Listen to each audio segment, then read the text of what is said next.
ओम सरस्वती महाभागे विद्ये कमललोचने विश्वरूपे विशालाक्षी विद्यां देहि नमस्तुते। जय जय देवी चराचर सारे कुज्जुग शोभित मुक्ताहारे बीना रंजित पुस्तक हस्ते सरस्वती भगवती देवी नमस्तुते। वंदे अहम श्री गुरो श्रीजुत पद कमलम श्री गुरुन् वैष्णवांश्च श्रीरूपं साग्रजातं सहगण रघुनाथान्वितं तं सजीवं साद्वैतं सावधूतं परिजन सहितं कृष्ण चैतन्य देवं श्रीराधा कृष्ण पादं सहगण ललिता श्री विशाखान्वितांश्च नमः विष्णुपादाय कृष्णप्रेष्ठाय भूतले श्रीमते भक्ति वेदांत स्वामिनिति नामिने। नमस्ते सारस्वते देवे गौरवाणी प्रचारिणे निर्विशेष शून्यवादी पाश्चात्य देशतारिणे। ओम सरस्वती नमो नित्यं भद्रकाल्यै नमो नमः। वेद वेदांग विद्या स्थानेभ्य एव च। जय श्री कृष्ण चैतन्य प्रभु नित्यानंद श्री अद्वैत गदाधर श्रीवासादि श्री गौर भक्तबिंद। हरे कृष्णा कृष्णा कृष्णा हरे हरे हरे राम राम राम हरे हरे। तो आज के এই বসন্ত পঞ্চমী উপলক্ষে অনেক তিথি, একে তো সরস্বতী পূজা, বিষ্ণুপ্রিয়া দেবী, বংশীবদন ঠাকুর অনেকের আবির্ভাব। আর সংক্ষেপে আমি প্রতি বছর এই সরস্বতী পূজার দিন চৈতন্য চরিতামৃত থেকে মা সরস্বতীর কিছু মহিমা কীর্তন আমরা করে থাকি। যদিও আজকে হচ্ছে বুধবার, কালকে বৃহস্পতিবার, কালকে চৈতন্য চরিতামৃত পাঠের কথা, আমরা একটু চেঞ্জ করছি। আজকে চৈতন্য চরিতামৃত পাঠ করব। চৈতন্য চরিতামৃতের সিদ্ধান্ত কবিরাজ গোস্বামী তুলে ধরেছেন যে সরস্বতী দেবী কিভাবে তিনি মহাপ্রভুর সংকীর্তন আন্দোলনে তিনিও প্রচারে এসেছিলেন। চৈতন্য ভাগবত, চৈতন্য চরিতামৃত দুটো গ্রন্থকে মিলিয়ে পড়লে এই তত্ত্ব পরিষ্কারভাবে বোঝা যায় যে চৈতন্য মহাপ্রভু হচ্ছেন লক্ষ্মী সরস্বতীর পতি বা আরাধ্য দেবতা। তা আমরা কবিরাজ গোস্বামীর চৈতন্য চরিতামৃত মহাকাব্য এই আদিলীলা ষোড়শ পরিচ্ছেদ, যেখানে মহাপ্রভুর কৈশোর লীলা, মহাপ্রভুর অধ্যাপ কি বলে টোলে শিক্ষকতা, সেই সম্বন্ধে পুরো অধ্যায় আলোচনা। কিন্তু কিছু অনেক বড় তত্ত্বকথা, সেখানে কিছু কিছু জিনিস আমাদের বোধগম্যের বাইরে। জাস্ট আমরা পড়ব, যদি মা সরস্বতী বা চৈতন্য মহাপ্রভুর কৃপা আশীর্বাদ থাকে তবে জিনিসটা ধরতে পারবো, না হলে আমাদের ধরা ছোঁয়ার বাইরে। তো এই অধ্যায়ের বা পরিচ্ছেদের কথা সারে শ্রীল প্রভুপাদ লিখছেন, এই পরিচ্ছেদে শ্রী চৈতন্য মহাপ্রভু কৈশোর লীলা পূর্ণরূপে বর্ণিত হয়েছে। এই সময় তিনি গভীরভাবে অধ্যয়ন করেন এবং বড় বড় পণ্ডিতদের পরাজিত করেন। কৈশোর লীলায় মহাপ্রভু জল কেলিও করেন। অর্থ সঞ্চয়ের জন্য তিনি পূর্ববঙ্গে যান, সেখানে জ্ঞান আলোচনা করেন, টোল খোলেন এবং সংকীর্তন আন্দোলনের প্রবর্তন করেন। তারপর তার সঙ্গে তপন মিশ্রের সাক্ষাৎকার হয়, যাকে তিনি পারমার্থিক উন্নতি সাধনের উপদেশ দেন এবং বারাণসী যাওয়ার নির্দেশ দেন। শ্রী চৈতন্য মহাপ্রভু যখন পূর্ববঙ্গে ভ্রমণ করছিলেন, তখন তার পত্নী লক্ষ্মী দেবী সর্পদংশনে বা বিরহরূপ সর্পের দংশনে পরলোক গমন করেন। গৃহে প্রত্যাবর্তন করে মহাপ্রভু দেখেন যে তার মাতা লক্ষ্মী দেবীর পরলোক গমনে অত্যন্ত শোকগ্রস্তা হয়ে পড়েছেন। তাই তার অনুরোধে তিনি বিষ্ণুপ্রিয়া দেবীকে বিবাহ করেন। এই অধ্যায়ে দিগ্বিজয় পণ্ডিত কেশব কাশ্মীরের সঙ্গে মহাপ্রভুর আলাপন এবং তার সঙ্গে গঙ্গা মাহাত্ম্য শ্লোক বিচার করে তাকে পঞ্চ অলঙ্কারের গুণ ও পঞ্চ অলঙ্কারের দোষ দেখিয়ে তার গর্ব চূর্ণ করেন। সারা ভারতের সমস্ত পণ্ডিতদের পরাস্তকারী দিগ্বিজয়ী পণ্ডিত কেশব কাশ্মীরি সরস্বতীর কাছে রাত্রে প্রভুর তত্ত্ব জানতে পেরে পরদিন সকালবেলায় তার শরণাপন্ন হন। শুরু করছি চৈতন্য চরিতামৃত আদিলীলা মহাকাব্য। শ্রী চৈতন্য চরিতামৃত মহাকাব্যের আদিলীলার ষোড়শ পরিচ্ছেদ।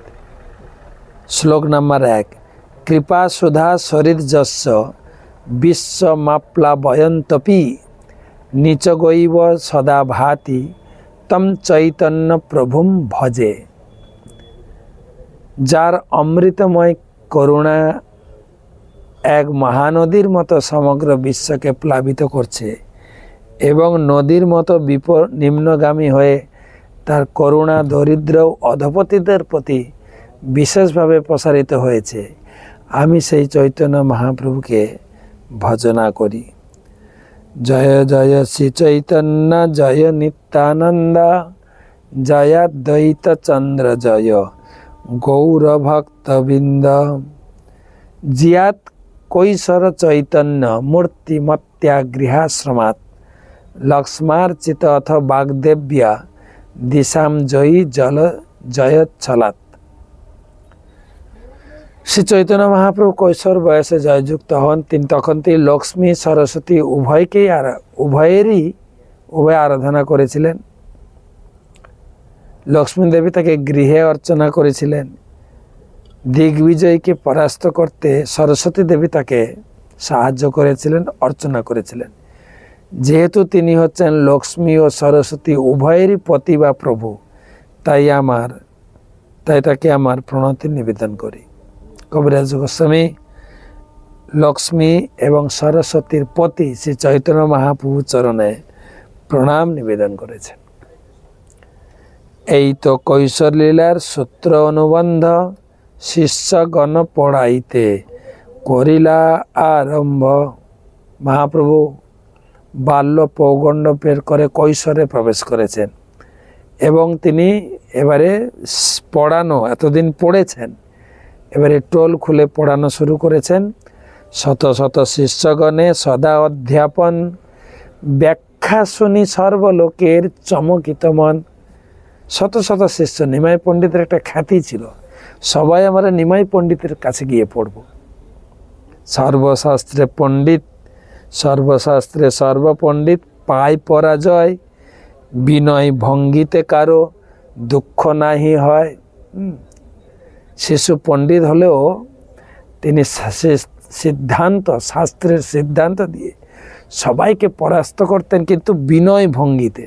আমরা দেখব কিভাবে বিনয় ভঙ্গিতে। তো তার উপরে কেউ দুঃখ পেতেন না। বিবিধ ঔদ্ধত্য করে শিষ্যগণ সঙ্গে জাহ্নবীতে জল কেলি করে নানা রঙ্গে।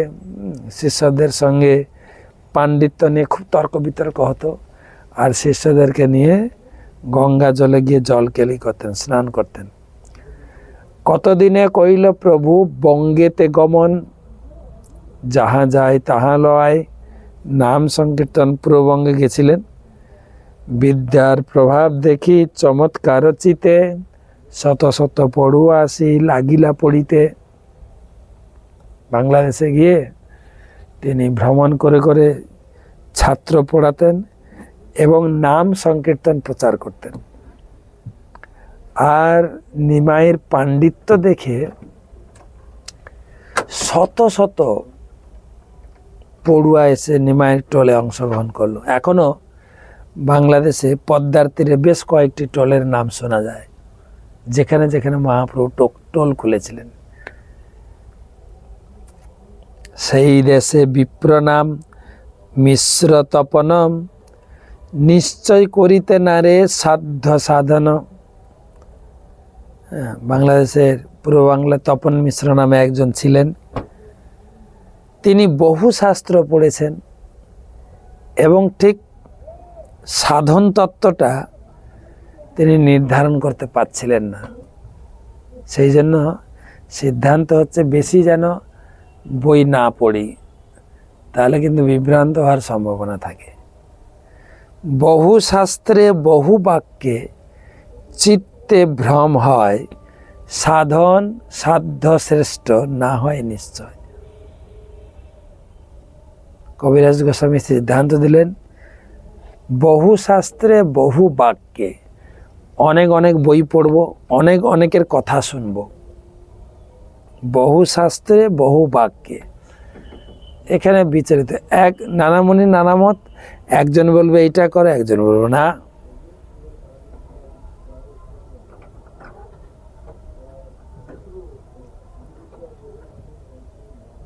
যেরকম আমাদের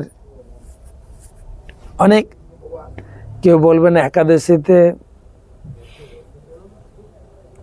নির্জলা উপবাস করা দরকার, না হলে কি একাদশী হয় নাকি?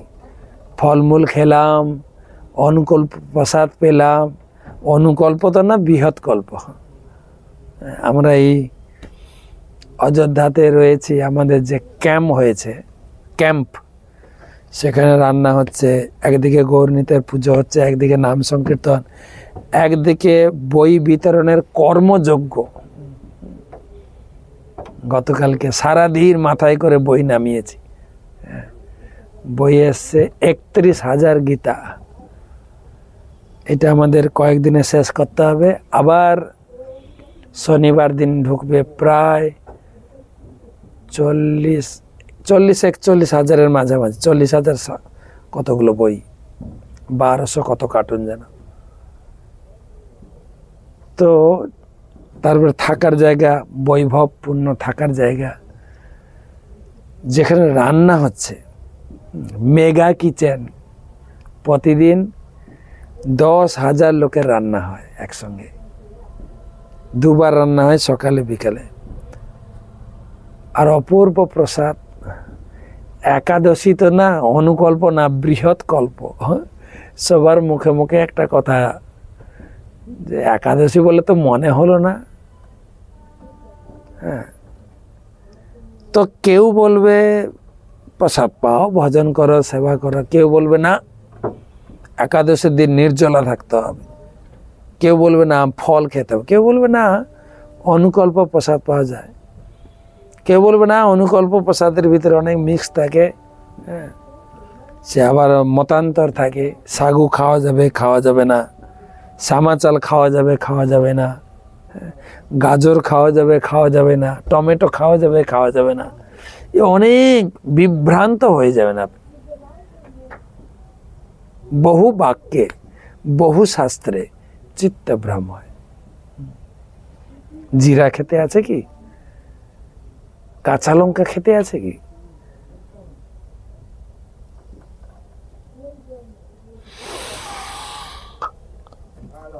সাধ্য সাধন শ্রেষ্ঠ না হয় নিশ্চয়। যে তপন মিশ্র একটু গুলিয়ে ফেলেছিলেন।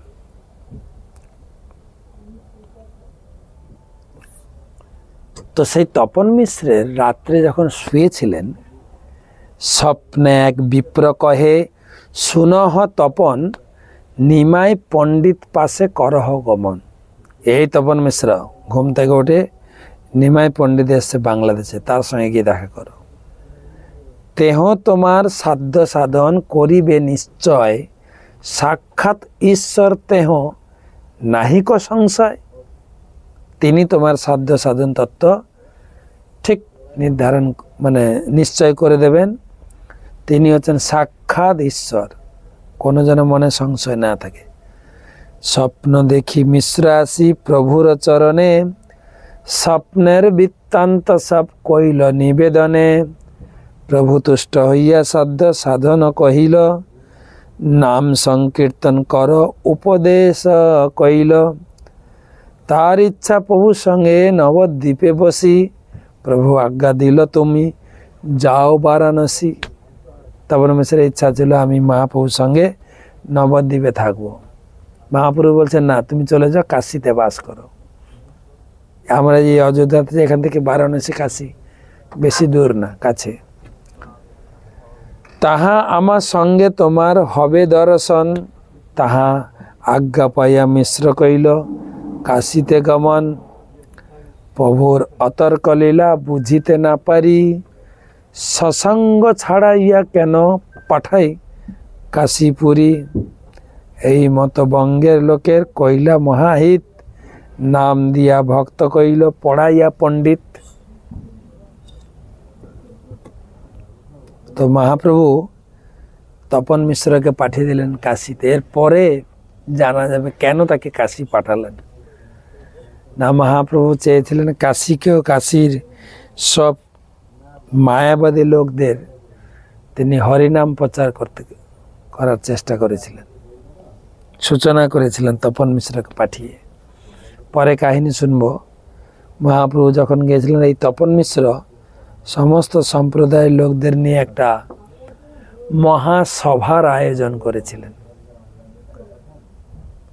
এইভাবে সারা বাংলাদেশে ঘুরে ঘুরে মহাপ্রভু শিষ্য বানিয়েছিলেন, নামকরণ করেছিলেন, আর ব্যাকরণ পড়িয়ে তাদেরকে পণ্ডিত বানিয়েছিলেন। নাম দিয়া ভক্ত কইল পড়াইয়া পণ্ডিত, পড়িয়ে তাদের পণ্ডিত বানিয়েছিলেন। এই মতো বঙ্গে প্রভু করে নানা লীলা, এথা নবদ্বীপে লক্ষ্মী বিরহে দুঃখী হইলা। মহাপ্রভু তো একা গেছেন, লক্ষ্মী প্রিয়াকে নিয়ে যাননি। আর মহাপ্রভুর বিরহে লক্ষ্মী প্রিয়া দেহাত্যাগ করলেন। অন্তরে জানিলা প্রভু যাতে অন্তর্যামী, দেশের আইলা প্রভু সচি দুঃখ জানি। তিনি অন্তর্যামী, তিনি জানতে পারলেন মা খুব দুঃখ পাচ্ছে লক্ষ্মী প্রিয়া বিরহে, তো আমি যাই। ঘরে আইলা প্রভু বহু লইয়া ধনজন, তত্ত্বজ্ঞানে কইলা সচির দুঃখ মোচন। তত্ত্বজ্ঞান মানে বুঝালেন যে গীতার শিক্ষা আছে না, না অনুশোচন্তি পণ্ডিতা অশোচানম অনুশোচস্তম প্রজ্ঞাবাদং সভাসে গতাশুন গতাশুংশ্চ না অনুশোচন্তি পণ্ডিতা। পণ্ডিত লোকেরা কারোর মৃত্যুতে শোক করে না। সে তত্ত্বজ্ঞান দিয়ে মাকে সান্ত্বনা করলেন। শিষ্যগণ লইয়া পূর্ণ বিদ্যার বিলাস, বিদ্যা বলে সবাজিনী ঔদ্ধত্য প্রকাশ। তবে বিষ্ণুপ্রিয়া ঠাকুর রানীর পরিণয়, তবে তো করিলা প্রভু দিগ্বিজয়ী জয়। মহাপ্রভু নবদ্বীপে সমস্ত শিষ্যদের নিয়ে বিদ্যা চর্চা, ব্যাকরণ চর্চা ঔদ্ধত্যভাবে চলতেন। সব ব্রাহ্মণের ভয়ে ত্রস্ত হয়ে গেছে।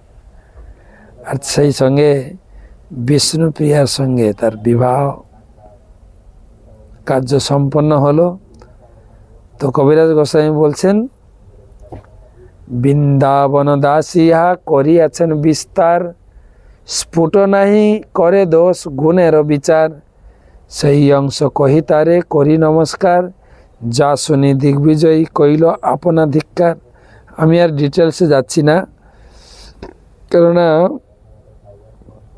বৃন্দাবন দাস ঠাকুর তার চৈতন্য ভাগবত কাব্যে বিস্তার বর্ণনা করেছেন। আমি শুধু সেইটুকু আপনাদের শোনাবো যেখানে যেখানে দিগ্বিজয়ী পণ্ডিতকে নিমাই পরাস্ত করেছিলেন। জ্যোৎস্নাবতী রাত্রি প্রভু শিষ্যগণ সঙ্গে বসিয়া আছেন গঙ্গার তীরে বিদ্যার প্রসঙ্গে। মহাপ্রভু অন্তর্যামী জানেন দিগ্বিজয় পণ্ডিত আসছে নবদ্বীপের জয়পত্র নেওয়ার জন্য, আর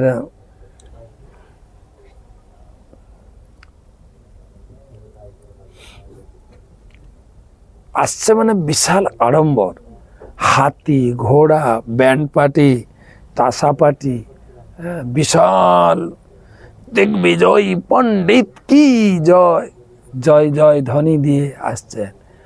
আর নবদ্বীপের পণ্ডিতরা তো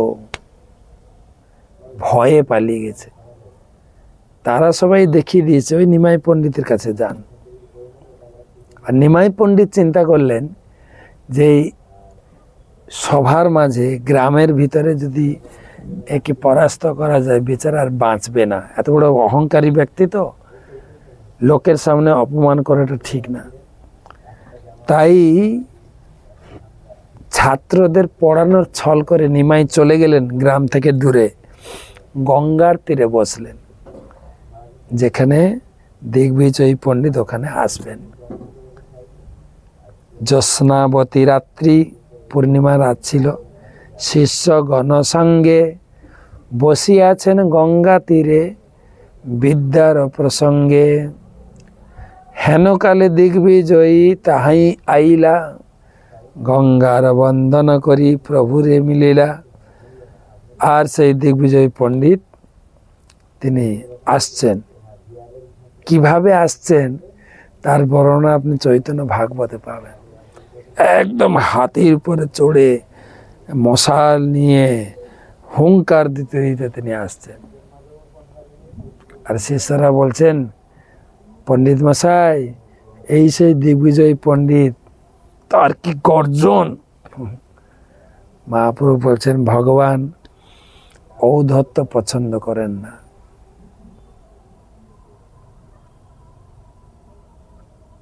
হেন কালে দিগ্বিজয়ী তাহাই আইলা গঙ্গারে বন্দন করি প্রভুরে নিমিল। গঙ্গাকে প্রণাম করে গঙ্গা স্তুতি করে মহাপ্রভুর সঙ্গে মিলিত হয়েছে। বসাইলা তারে প্রভু আদর করিয়া। আসুন আসুন, দয়া করে বসুন, আসুন আসন গ্রহণ করুন। সবাই উঠে দাঁড়িয়েছে, এটা একটা শিষ্টাচার। গুরুজন লোক এলে তাকে সুস্বাগতম জানানো, আসন ছেড়ে উঠে দাঁড়িয়ে তাকে বসতে আসন দেওয়া। বসাইলা তারে প্রভু আদর করিয়া, সম্মান করে বসালেন। দিগ্বিজয়ী কহে মনে অবজ্ঞা করে, এই এই তুমি তুমি সেই নিমাই পণ্ডিত না, ব্যাকরণ পড়াও, নিমাই পণ্ডিত তোমার নাম, বাল্যশাস্ত্রে লোকে তোমার কহে গুণগ্রাম। হ্যাঁ, তোমার কথা খুব শুনেছি, তুমি খুব বাল্যশাস্ত্র মানে ব্যাকরণের কিছু কিছু জিনিস তুমি খুব ভালো চর্চা করো, আমি শুনেছি। ব্যাকরণ মধ্যে জানি পড়া হোক কলাপ, কলাপ বলে একটা সেকশন ব্যাকরণের, কলাপ, ফাঁকি, বাত, বিতণ্ডা। শুনিলু ফাঁকিতে তোমার শিষ্যের সংলাপ। তুমি কলাপ পড়াও, ব্যাকরণ পড়াও, কেননা আস্তে আস্তে তোমার এক শিষ্যর সঙ্গে দেখা হয়েছিল, তার কথাবার্তা শুনে বুঝলাম তুমি ব্যাকরণের কলাপের দিকটা খুব গুরুত্ব দাও। মহাপ্রভু তখন দৈনভাবে একটু মুচকি হেসে বলছেন, প্রভু প্রভু কয়ে ব্যাকরণ পড়াই অভিমান করি। আমি অভিমান করে পড়াই, হ্যাঁ, শিষ্যতে না বুঝে আমি বুঝাইতে নারী। আরে আমি নিজেই বুঝি না, ওদেরকে কি বুঝাবো, ওরাও বুঝে না। টুকটাক একটু কিছু জেনেছি, কিন্তু কাহা তুমি সর্বশাস্ত্রে কবিত্বে প্রবীণ, তুমি কত বিদ্যান। কাহা আমি সবে শিশু পড়ুয়া নবীন, আমি নতুন একটু সবে ব্যাকরণ পড়া শুরু করেছে, আর আপনি তো অভিজ্ঞ ব্যক্তি। তোমার কবিত্ব কিছু শুনিতে হয় মন, কৃপা করি করো যদি গঙ্গার বর্ণন। হ্যাঁ, তোমার কিছু কবিত্ব শুনতে ইচ্ছা হয়। আর কি শুনবো, আমরা গঙ্গার তীরে বসে আছি, একটু গঙ্গার মহিমা যদি কীর্তন করে শোনান, গঙ্গার যদি গুণ কীর্তন করেন, খুব ধন্য হয়। শুনিয়া ব্রাহ্মণ গর্বে বর্ণিতে লাগিলা, ঘটি একে শত শ্লোক গঙ্গার বর্ণিলা। এমনি তো ফুলে ফেপে আছে, যেই শুনেছে গঙ্গার মহিমা কীর্তন করুন। ঘটি একে শত শ্লোক, মানে 1 ঘন্টার ভিতরে 100টা শ্লোক মুখস্থ না, কিন্তু নিজে রচনা করে বলে দিয়েছেন। 1 ঘন্টার মধ্যে 100 শ্লোক। আবার কেউ কেউ এর ব্যাখ্যা দেন, 1 ঘটি জল ফেলতে যত সময় লাগে না, সেইটুকু সময়ের ভিতরে 100 শ্লোক বানিয়ে আবৃত্তি করে শুনিয়ে দিলেন। শুনিয়া করিল প্রভু বহুত সৎকার, তোমা সম পৃথিবীতে কবি নাই হার। মহাপ্রভু বা দারুণ হয়েছে, দারুণ হয়ে গেছে। সবাই একটু হাততালি দাও। দারুণ হয়েছে। আপনার মতো কবি আর জীবনে আমি দেখি নাই, আপনার মতো কবি নাই জগতে। তোমার কবিতা শ্লোক বুঝিতে কার শক্তি, তুমি আর জানো, তুমি ভালো জানো অর্থ, কিংবা সরস্বতী। তোমার যেই বর্ণনা, কার শক্তি আছে বুঝবে, যদি তুমি বুঝিয়ে না দাও। তুমি ভালো বুঝো অথবা সরস্বতী বুঝে, আর আমাদের মতো লোক কি করে বুঝবো। 1 শ্লোকের অর্থ যদি করো নিজ মুখে, শুনি সব শ্লোক তবে পাইব বড় সুখে। এত শ্লোক, এতগুলো শ্লোক তুমি বর্ণনা করেছো, একটা শ্লোক আপনি একটু ভালো করে বুঝিয়ে দেন না ব্যাখ্যা করে, তাহলে খুব খুশি হই। তবে দিগ্বিজয়ী ব্যাখ্যার শ্লোক পুছিল, শত শ্লোকের 1 শ্লোক প্রভূত পড়িল। দিগ্বিজয়ী পণ্ডিত বলে, আরে আমি তো অনেক শ্লোক বলে গেলাম, কোন শ্লোকটা তুমি শুনতে চাইছো ব্যাখ্যা? যেই বলেছেন তখন মহাপ্রভু একটা শ্লোক বলেছেন, তার 100টা শ্লোকের মধ্যে একটা, মহত্তম গঙ্গায়া সততম ইদমাভাতি নিতরাম, যদেশাম শ্রীবিষ্ণু চরণ কমলোৎপত্তি সৌভাগা। দ্বিতীয় শ্রী লক্ষ্মীরিব সুরনরৈরচরণা, ভবানী ভর্তুজা শিরসি বিহবত্ত অদ্ভুত গুণা। অনেক বড় শ্লোক, অনুবাদটা পড়ে দিই। এই গঙ্গা দেবীর মহত্ব সর্বদা উজ্জ্বলভাবে প্রকাশিত।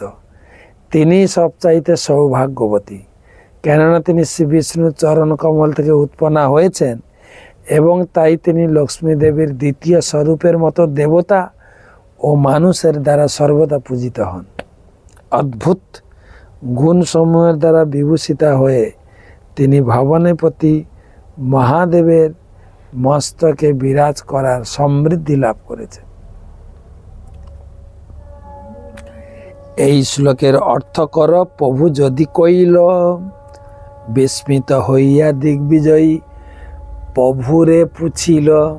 যখন মহাপ্রভু একটা শ্লোক তার রচিত, তার দ্বারা উচ্চারিত সেই শ্লোক থেকে একটা শ্লোক চয়ন করেছেন, ও হতভাগ হয়ে গেছে। আরে আরে ব্যাপারটা কি? বিস্মিত হইয়া দিগ্বিজয়ী প্রভুরে পুছে, আরে ঝঞ্ঝাবাদ প্রায় আমি শ্লোক পড়িল, তার মধ্যে 1 শ্লোক তুমি কইছে কণ্ঠে কইল। আমি ঝড়ের মতো শ্লোক বলেছি, তার ভিতরে তুমি একটা শ্লোক কি করে মুখস্থ করলে? মহাপ্রভু দৈন্যভাবে বলছে, প্রভু কয়ে দেবের বরে তুমি কবিবর, ওইছে দেবের বরে কেহ হয় শ্রুতিধর। তুমি যেরকম কবিবর, শ্লোক রচনা করতে পারো, সেরকম সরস্বতীর বরে আমি একটা শ্রুতিধর শক্তি লাভ করেছি। শ্রুতিধর, যা একবার শুনি আমার মুখস্থ হয়ে যাবে। শ্লোকের অর্থ কহিল বিপ্র পাইয়া সন্তোষ প্রভু কহে কহ শ্লোকের কিবা গুণদোষ। তো দিগ্বিজয় পণ্ডিত শ্লোকের সুন্দর অর্থ বর্ণনা করলেন। আর বর্ণনা করার পরে মহাপ্রভু বলছেন এই বর্ণনার মধ্যে, এই শ্লোকের মধ্যে কতগুলো গুণ আছে, কতগুলো দোষ আছে তুমি দেখাও। বিপ্র কহে দোষ, সে কি? বিপ্র কহে শ্লোকে নাই দোষের আভাস, উপমালঙ্কার গুণ কিছু অনুপ্রাস। তার এতটাই শ্রদ্ধা ছিল, এতটাই দৃঢ়তা ছিল, আমার মুখ দিয়ে যা বেরোবে মা সরস্বতী বলাচ্ছে, এর ভিতরে কোনো দোষ থাকতে পারে না। যদি দোষের মতো লক্ষ্য দেখা যায়, কিন্তু ওটা হচ্ছে উপালঙ্কার গুণ আর অনুপ্রাস, এই বিষয়গুলো না জানলে ধরতে পারবেন না। প্রভু কহেন কহি যদি না করহ রোষ, কহ তোমার এই শ্লোকে কিবা আছে দোষ। মহাপ্রভু বললেন আপনি যদি কিছু মনে না করেন, রাগ না করেন, ক্ষুব্ধ না হন, তাহলে আপনার এই শ্লোকের ভিতরে আমি কিছু দোষ এবং গুণ বের করে দেব। রাগ করবেন না কিন্তু। ভালো মতে করি, ভালো ভালো তাতে ভালো করি শ্লোকে করহ বিচার, কবি কহে যে কইলে সেই বেদসার। যদি ভালো করে বিচার করা হয় এতে অনেক দোষ, অনেক গুণ বেরোবে। কবি বলছে না, আমি যা বলেছি বেদের সার, এ একটাও ত্রুটি বিচ্যুতি নয়, ভুল হতেই পারে না। হ্যাঁ, এবার তর্ক, এই বাচ্চা ছেলে কোথাকার, ব্যাকরণ তুমি নাহি পড়ো অলঙ্কার, তুমি কি জানিবে এই কবিত্বের সার? তুমি তো ব্যাকরণ ভালো করে পড়নি, অলঙ্কারও পড়ো নাই, হ্যাঁ, কলাপটা একটু জানো, কিন্তু ব্যাকরণ অলঙ্কার যেহেতু জানো না, তাই কবিত্বের ভাব তুমি বুঝবে কি করে? প্রভু কয়েন অতএব পুছিয়ে তোমারে বিচারিয়া গুণদোষ বুঝাও। আমি তো সেই জন্য বলছি, আমি তোমার শ্লোকের বিচার করতে, তুমি বিচার করে বুঝাও এর ভিতরে কতগুলো দোষ আর গুণ আছে। মহাপ্রভু বলছেন রাগ না করে দেখান, নাহি পড়ি অলঙ্কার করিয়াছি শ্রবণ, তাতে এই শ্লোকে দেখি বহু দোষগুণ। আমি অলঙ্কার পড়ি নেই, কিন্তু শুনেছি তো, সেখান থেকে শুনে শুনে যা আমি বুঝতে পেরেছি এখানে অনেকগুলো ভুল আছে এই শ্লোকে। তখন দুজনের ঝগড়া, সেই দিগ্বিজয়ী পণ্ডিত, যিনি সারা ভারত সমস্ত পণ্ডিতকে পরাস্ত করে নবদ্বীপে এসে পণ্ডিতদের পরাস্ত করতে আর সার্টিফিকেট নিতে, আর সবাই পাঠিয়ে দিয়েছেন নিমাইয়ের কাছে। হ্যাঁ, আমাদের একজন বড় পণ্ডিত আছে, কেউ আর দিগ্বিজয়ের সঙ্গে তর্ক করতে এগোলেন না।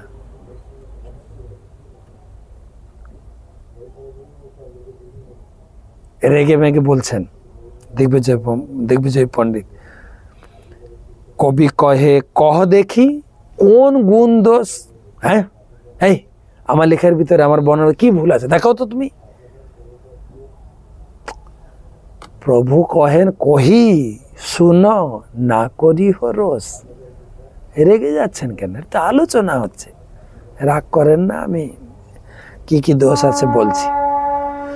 পঞ্চদোষ এই শ্লোকে পঞ্চ অলঙ্কার ক্রমে আমি কহি শুন করহ বিচার। 5টি অলঙ্কার আছে আর 5টা দোষ আছে। তাৎপর্য পড়বেন। কি কি দোষ? অবিমিষ্ট বিধেয়াংশ 2 ঠাঁই চিহ্ন, বিরুদ্ধমতি ভগ্নক্রম পুনরাত্ম দোষ 3। অবিমিষ্ট দোষ, বিধেয়াংশ, বিরুদ্ধমতি, ভগ্নক্রম, পুনরাত্ম, এগুলো যারা ব্যাকরণ পড়ে তারা ধরতে পারবে। গঙ্গার মহত্ব শ্লোকে মূল বিধেয় ইদম শব্দে অনুবাদ পাছে বিধেয়, এটাও ভুল হয়ে গেছে। বিধেয় পাছে কহি, আগে কহিলে অনুবাদ, এই লাগে স্বর্গে শ্লোকের অর্থ করিয়াছে বাত। যেহেতু আপনি জ্ঞাত বিষয়টি পরে অজ্ঞাত বিষয়টি আগে ব্যবহার করেছেন, তাই এই রচনা দোষযুক্ত এবং তার ফলে শব্দগুলির অর্থ হানি হয়েছে। অনুবাদ মনুক্তৈব ন বিধেয় মুদিরয়েৎ ন হি লব্ধাস্পদম কিঞ্চিত কুত্রচিৎ প্রতিষ্ঠতি। জ্ঞাত বিষয় প্রথমে উল্লেখ না করে অজ্ঞাত বিষয় উল্লেখ করা উচিত নয়। তা না হলে কেননা তাহলে সেই বাক্যের আশ্রয় না থাকায় প্রতিষ্ঠা হয় না। এই একটা দোষ। দ্বিতীয়, শ্রীলক্ষ্মী ইহা দ্বিতীয়ত্ব বিধেয়। সমাসে গৌণ হইলে শব্দার্থ গেল ক্ষয়। দ্বিতীয় কি ভুল হয়েছে? শ্রীলক্ষ্মী, আরে শ্রী মানে লক্ষ্মী আর লক্ষ্মী মানে লক্ষ্মী, দুবার হয়ে গেছে। দ্বিতীয় শব্দ বিধেয়, তাহা পড়ি সমাসে লক্ষ্মীর সমতা অর্থ করিল বিনাশ। অবিমিষ্ট বিধেয়াংশ এই দোষের নাম। আর এক দোষ আছে, শুনো সাবধান, আরেকটা দোষ বল। এই অবিমিষ্ট বিধেয়াংশ দোষ সঠিকভাবে যদি না বুঝতে পারি, যে বিষয়টা এখন আলোচনা করব এটা বোঝার সোজা। ভবানী ভর্তু শব্দ দিলে পাইয়া সন্তোষ, বিরুদ্ধ মতিকৃত নাম এই মহাদোষ। বিরুদ্ধ মতিকৃত, ভবানী ভর্তু এই শব্দটার ভিতরে একটা বিরুদ্ধ মতিকৃত দোষ লুকিয়ে আছে। কি? ভবানী শব্দে কহে মহাদেবের গৃহিণী, তার ভর্তা কহিলে দ্বিতীয় ভর্তা জানি। এখানে কি দোষ আছে না? ভবানী ভর্তু। ভবানী মানে কি? ভবের স্ত্রী, আর ভর্তু মানে স্বামী। ভবের স্ত্রীর স্বামী, কথাটা কেমন হচ্ছে না? ভবানী শব্দে কহে মহাদেবের গৃহিণী, তার ভর্তা কহিলে দ্বিতীয় ভর্তা জানি। ভবানীর স্বামী, তার মানে কি বুঝাচ্ছে? ভবানী মানে ভবের স্ত্রী, ভবের স্ত্রীর স্বামী, সেই তো শিব। আর না হলে কি হবে? না, ভবের স্ত্রীর আরেকটা স্বামী আছে, এখানে বুঝাচ্ছেন। ব্রাহ্মণ পত্নীর ভর্তার হস্তে দেহদান, শব্দ শুনিলেই হয় দ্বিতীয় ভর্তা জ্ঞান। যদি বলা হয় আপনি দান দেবেন কোথায়, না ব্রাহ্মণের স্ত্রীর ভর্তার হাতে। কিরকম কথা আছে না? ব্রাহ্মণের স্ত্রী মানে তার স্বামী, তার স্বামীর হাতে, মানে কিরকম ভুল হচ্ছে। বিভাবতী ক্রিয়ার বাক্য সাঙ্গ পুনঃ বিশ্লেষণ, অদ্ভুত গুণা এই পুনরাত্ম দর্শন। শুধু শুনে রাখেন, যদি না বুঝতে পারি। 3 পাদে অনুপ্রাস দেখি অনুপম, 1 পাদে নাহি এই দোষ ভগ্নক্রম। যদ্যপি এই শ্লোকে আছে পঞ্চ অলঙ্কার, পঞ্চদশে শ্লোক কইল ছাড়খার। যদি এখানে 5টা অলঙ্কার আছে, কিন্তু 5টা দোষ থাকার ফলে একদম শ্লোকটা একদম শেষ। সুন্দর শরীর জয়ছে ভূষণে ভূষিত, 1 শ্বেত কুষ্ঠে জয়ছে করয়ে বিগিত। খুব সুন্দর শরীর, কিন্তু হাতে বা পায়ে বা কালে শরীরে শ্বেত দাগ থেকে গেছে, তার ফলে পুরো শরীরটাই নষ্ট। আর এই শ্বেত কুষ্ঠ দাগ তোলার জন্য আমরা কয়েকদিন আগে একটা ভিডিও ছেড়েছি। কি ভিডিওটার নাম ছিল যেন? কুষ্ঠরোগের শ্যাম্পু। আসবেন, স্নান করবেন ওখানে। তো সুন্দর উদাহরণ দিয়েছেন। কুষ্ঠরোগ যদি থাকে, সুন্দর শরীরটাও নষ্ট হয়। ঠিক সেরকম তোমার শ্লোকে অনেক অলঙ্কার দিয়েছো তুমি, এই 5টা দোষের জন্য শ্লোকটা একদম বিপরীত অর্থ বুঝিয়ে গেছে। রসালঙ্কারবৎ কাব্যম দোষযুক্ত চেত বিভূষিতম সাদবপু সুন্দরমপি চিত্র নৈকেন দুর্ভগম। নানা অলঙ্কারে বিভূষিত সুন্দর শরীর শ্বেতকুষ্ঠ হলে যেমন শ্রীহীন হয়, তেমনি অনুপ্রাস উপমা আদি অলঙ্কার দ্বারা ভূষিত মহাকাব্য দোষযুক্ত হলে সেই রকম হয়। তার বর্ণনা শুধু পড়ে যায়। একটা কথা বুঝতে পারেন তাহলে, ভবানী ভর্তু কথাটা ভুল। ভবানী মানে ভবের স্ত্রী, ভর্তু মানে স্বামী, শিবের স্ত্রীর স্বামী। আরে শিব তোই হলো, তা শিবের হাতে দান দাও বললে পঞ্চ অলঙ্কারের এবে সুনহ বিচার, দুই শব্দ অলঙ্কার তিন অর্থ অলঙ্কার। শব্দ অলঙ্কার তিন পাদে আছে অনুপ্রাস। শ্রীলক্ষ্মী শব্দে পুনরুক্ত বদাভ্যাস। শ্রীলক্ষ্মী দুটো কথা এক, কিন্তু এখানে পুনরুক্ত বদাভ্যাস দোষ হয়ে গেছে। প্রথম চরণে পঞ্চ তকারের পাতি, তৃতীয় চরণে হয় পঞ্চ রেফ স্থিতি। মহাপ্রভু কীভাবে দিচ্ছেন, চতুর্থ চরণে ভারী চারি ভকার প্রকাশ, অতএব শব্দ অলঙ্কার অনুপ্রাস। শ্রী শব্দে লক্ষ্মী শব্দে এক বস্তু উক্ত, পুনরুক্ত প্রায় ভাষে নহে পুনরুক্ত। শ্রীযুক্ত লক্ষ্মী অর্থে অর্থের বিভেদ, পুনরুক্ত বদাভ্যাস শব্দ অলঙ্কার ভেদ। লক্ষ্মীরূপ অর্থালঙ্কার উপমা প্রকাশ, আর অর্থ অলঙ্কার আছে নাম বিরোধ আবাস। গঙ্গাতে কমল জন্মে সবার সুবোধ, কমলে গঙ্গার জন্ম অত্যন্ত বিরোধ। ইহা বিষ্ণু পাদ পদ্মে গঙ্গার উৎপত্তি, বিরোধ অলঙ্কার ইহা মহা চমৎকৃতি।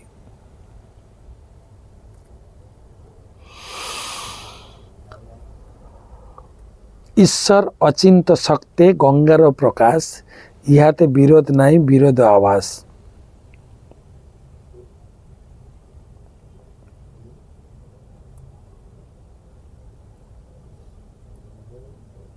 স্থূল এই পঞ্চদোষ পঞ্চ অলঙ্কার, সূক্ষ্ম বিচারে যদি আছয় অপার। পাঁচটা দোষ ধরালাম, পাঁচটা অলঙ্কারের কথা বললাম, যদি খুঁটিয়ে বিচার করে না আরো অসংখ্য দোষ আছে।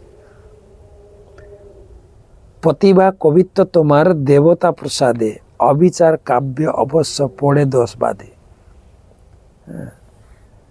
মা সরস্বতীর কৃপায় তোমার কবিত্ব, তোমার প্রতিভা সব কিছু আছে, কিন্তু একটু চিন্তা ভাবনা করে না করলে এর ভিতরে অনেক দোষ ঢুকে যাবে, যেটা হয়েছে। বিচারিক কবিত্ব কইলে হয় সুনির্মল, সালঙ্কার হইলে অর্থ করে ঝলমল। যদি বিচার করে চিন্তা ভাবনা করে এগুলো আলোচনা করা যায় তবে এর মাহাত্ম্য বোঝা যায়, কিন্তু না বিচার করলে ভুল থেকে যাবে। শুনিয়া প্রভুর ব্যাখ্যা দিগ্বিজয় স্থিম বিস্মিত, মুখে না নিঃস্বরে বাক্য প্রতিভা স্তম্ভিত। কিছু বলতে চাইছেন, মুখে জিপা ধরে কে যেন টেনে রাখছে, বলতেই পারলেন না। কইতে চাহিয়ে কিছু না আইসে উত্তর, তবে বিচারিয়া মনে হইয়া ফাপর। নিমাইয়ের মুখের উপরে কিছু বলতে চাইছেন কিন্তু বলতে পারছে না, জিভা আটকে গেছে। তো মনে মনে চিন্তা করছেন, পড়ুয়া বালক কইল মোর বুদ্ধি লোপ, জানি সরস্বতী মোরে করিয়াছেন কোপ। হ্যাঁ, এই একটা বালকের কাছে আমি হেরে গেলাম, নিশ্চয়ই মা সরস্বতীর চরণে আমার কিছু অপরাধ হয়েছে, ভুল হয়েছে। যে ব্যাখ্যা করিল সে মনুষ্যের নহে শক্তি, নিমাইয়ের মুখে রই বলে আপনি সরস্বতী। সরস্বতী তো আমার মুখে থাকার কথা, এখন দেখছি এই বালকের মুখে বসে যা ব্যাখ্যা শুনলাম, সাধারণ মানুষ এরকম ব্যাখ্যা বলতে পারে না। ও তো সাধারণ মানুষ নয় তো। এত ভাবে কহে শুনো নিমাই পণ্ডিত, তব ব্যাখ্যা শুনি আমি হইলাম বিস্মিত। নিমাই কি বলবো, তুমি যা ব্যাখ্যা করলে না,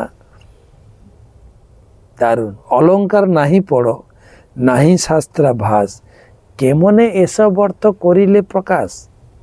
তুমি তো অলঙ্কার পড়ো নাই, শাস্ত্র চর্চা তোমার বেশি নাই, এত তত্ত্ব জানলে কি করে? মহাপ্রভু বলছেন, ইহা শুনি মহাপ্রভু অতি বড় রঙ্গী, তাহার হৃদয় জানি কহে করি ভঙ্গি। মহাপ্রভু একটু ভঙ্গি করে হাসির ছলে তার হৃদয়ের কথা জেনে তিনি বলছেন, শাস্ত্রের বিচার ভালো মন্দ নাহি জানি, সরস্বতী যে বলায় সেই বাণী বলি, সেই বলি বাণী। মহাপ্রভুও বলছেন না কেন, সরস্বতী আমাকে যা বলিয়েছে, কেন ও ভাবছে তো, ও তো ভাবছে সরস্বতী আমার মুখে কথা বলার কথা, সরস্বতী এখন এই বালকের মুখে বসে যা বলল, আর সেটাই নিমাই বলছেন, হ্যাঁ আমাকে সরস্বতী যা বলিয়েছে সেটাই আমি বললাম আর কি। ইহা শুনি দিগ্বিজয় করিল নিশ্চয়, শিশুদ্বারে দেবী মোরে কইল পরাজয়। আর তখনই নিশ্চিত হয়ে গেল, তার মানে মা সরস্বতী একটা বালকের কাছে পরাজিত করলো। ছি, আমার মাথাটা কাটা গেল। আজি তারে নিব দিব করি জব ধ্যান, শিশুদ্বারে কইলে মোরে এত অপমান। আমি যাব মা সরস্বতীর কাছে ধর্ণা দেব, কি আমার ভুল হয়েছে, কি ত্রুটি হয়েছে, একটা বালকের কাছে আমাকে মাথা নত করতে হলো। কিভাবে হলো? বস্তুত সরস্বতী অশুদ্ধ শ্লোক করাইল, বিচার সময় তার বুদ্ধি আচ্ছা দিল। একে তো আমার মুখ দিয়ে ভুল শ্লোক বেরিয়ে গেছে, সরস্বতী ভুল শ্লোক বের করেছে, আর দ্বিতীয়ত আমি কিছু বলতে যাব জিভ ভাটকে গেছে। তবে শিষ্যগণ সব হাসিতে লাগিল, হাসছে আর হাততালি দিচ্ছে। মহাপ্রভু বলছে, এই চুপ চুপ চুপ চুপ, কেউ হাততালি দেবে না, কেউ হাসবে না। তা সবার নিষেধী প্রভু কবিরে কহিল। তখন কবিকে বলছেন, তুমি বড় পণ্ডিত মহাকবি শিরোমণি, যার মুখে বাহিরায় ওইছে বাক্যবাণী। তোমার কবিত্ব যেন গঙ্গা জলধার, তোমার সব কবি কথা নাহি দেখিয়া। দারুণ আপনি বলেছেন যে আপনার মতো কবিত্ব, একটু তো ভুল ত্রুটি সবার ভিতরে থাকে। যেমন ভবভূতি, জয়দেব আর কালিদাস, তা সবার কবিত্বে আছে দোষের প্রকাশ, তাদেরও বিচারের লেখাতে অনেক দোষ আছে। দোষগুণ বিচার এই অল্প করি মানি, কবিত্ব করণের শক্তি তাহা সে ব্যাখ্যা। ভুল ত্রুটি এভাবে দেখা ঠিক না, কিন্তু আপনার কবিত্ব দারুণ। শৈশব চাপল্য কিছু না লোভে আমার, প্রভু আমাকে ক্ষমা করবেন, আমি খুব শৈশব চপলতাবশত কিছু বলে ফেলেছি। শুনিব শিষ্যের সমানময়ী না হও তোমার, আমি তোমার শিষ্যের মতো যোগ্য নই। আজি বাসা যাহ কালি মিলিব আবার, শুনিব তোমার মুখে শাস্ত্রের বিচার। এইভাবে দিগ্বিজয় পণ্ডিতকে বিদায়, ও যেতে পারছে না ওখান থেকে উঠে। মহাপ্রভু বললেন, আপনি যান। যেতে পারছে না মানে মানে সবাই তো হেরে গেছে না, পালাতেও পাচ্ছেন না। নিমাই ভঙ্গি করে বলেন, আজকে যান, কালকে আবার আসবেন, শাস্ত্র চর্চা করব। এই মতো নিজে ঘরে গেলা দুইজন, কবি রাত্রে কইল সরস্বতী আরাধন। সরস্বতী স্বপ্নে তারে উপদেশ কইল, সাক্ষাৎ ঈশ্বর করি প্রভুকে জানিল। ঘরে গিয়ে দরজা বন্ধ করে দিয়ে জোর জোর করে মা সরস্বতীর বন্দনা প্রার্থনা করছেন। সরস্বতী মহাভাগে বিদ্যে কমল লোচনে, বিশ্বরূপে বিশালাক্যে বিদ্যাম দেহি নমস্তুতে। ওম সরস্বতী নমো নিত্যং ভদ্রকাল্যৈ নমো নমঃ, বেদ বেদাঙ্গ বিদ্যাস্থানাভ্যয়ে বচ।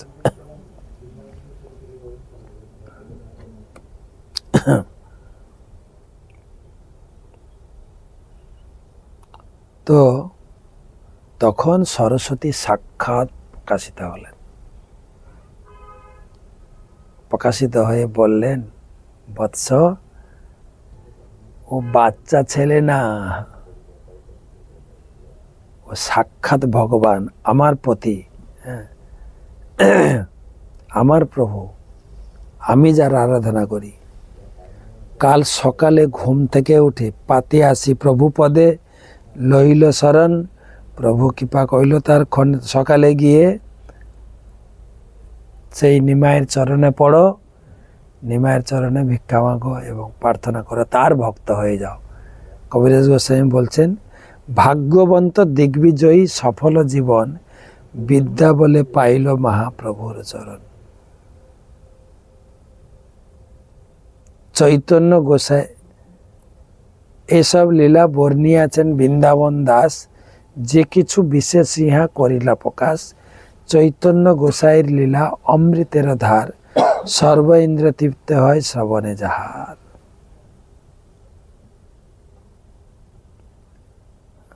চৈতন্য ভাগবতে বলছেন, এই যে আমরা সরস্বতী, দিগ্বিজয়ী পণ্ডিত, নিমাই এই যে আলোচনা করলাম, যে শুনয়ে গৌরাঙ্গের দিগ্বিজয়ী জয়, কোথাও তাহান পরাভব নাই হয়।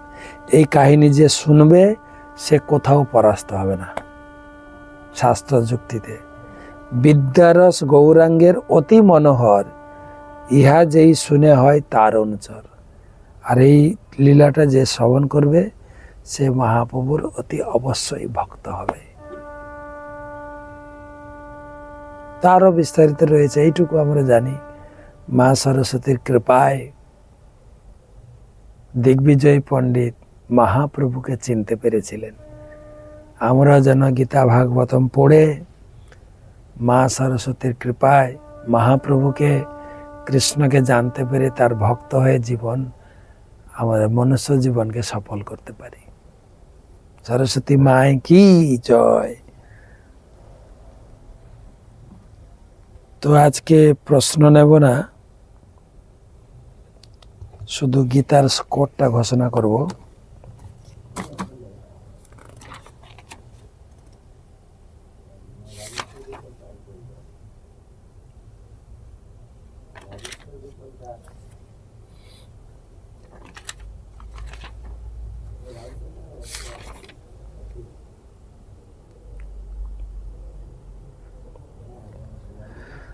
কুলশেখর গৌর দাস 11টি গীতা, সিঙ্গাপুর থেকে দীপালি দাস 9টি গীতা, কল্যাণী থেকে উত্তম বসুধা দেবীদাসী 10টি গীতা, ব্যাঙ্গালোর থেকে নিতেশ মাইতি 1টি গীতা, সিদ্ধার্থ দেব 1টি গীতা, অনিলপতি গোবিন্দ দাস 20টি গীতা, উদারঙ্গ দেবীদাসী 251টি,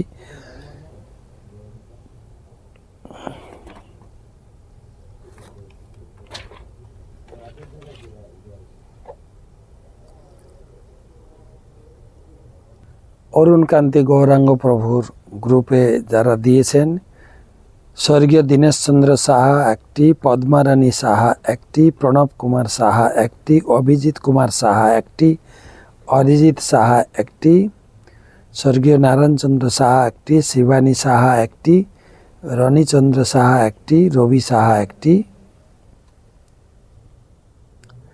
অজিত বিশ্বাস, ছায়া বিশ্বাস, কৌশিক বিশ্বাস, পার্থ বিশ্বাস, শান্তনু বিশ্বাস, স্মৃতি চৌহান, শ্রীনিকা বিশ্বাস, সুপর্ণা বিশ্বাস, অশোক কুমার রায়, শিপ্রা রায়, সজীব কুমার রায়, মৈত্রী রায় 1টি করে গীতা, জগৎ তারণ গোবিন্দ দাস 11টি গীতা, স্বর্গীয় হরলাল দাস 1টি, দুর্গারানী দাস 1টি, স্বর্গীয় তরুণ কুমার দাস 1টি, তপন কুমার দাস 1টি, মিতুরানী দাস 1টি, স্বর্গীয় লিটন কুমার দাস 1টি, গায়ত্রী দাস স্বস্তি 1টি, অলকানন্দ দাস 1টি।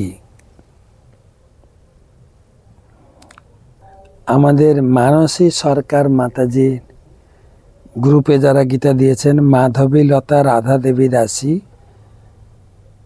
1টি, ভাবগ্রাহী মুকুন্দ দাস 1টি, স্বর্গীয় মধুসূদন বাছাড় 1টি, স্বর্গীয় বাসন্তী বাছাড় 1টি, স্বর্গীয় বিশ্বনাথ বাছাড় 1টি, স্বর্গীয় সবিতা বাছাড় 1টি, স্বর্গীয় সুবোধ বাছাড় 1টি, স্বর্গীয় সুশীলা রানী ঢালি 1টি, দীপক দেবনাথ 1টি, মনোরঞ্জন মালাকার 1টি, অনিতা রানী দাস 1টি, পল্লী রানী দেব 1টি, শতাব্দী বিশ্বাস 1টি, শুভ্রা চাকি 1টি।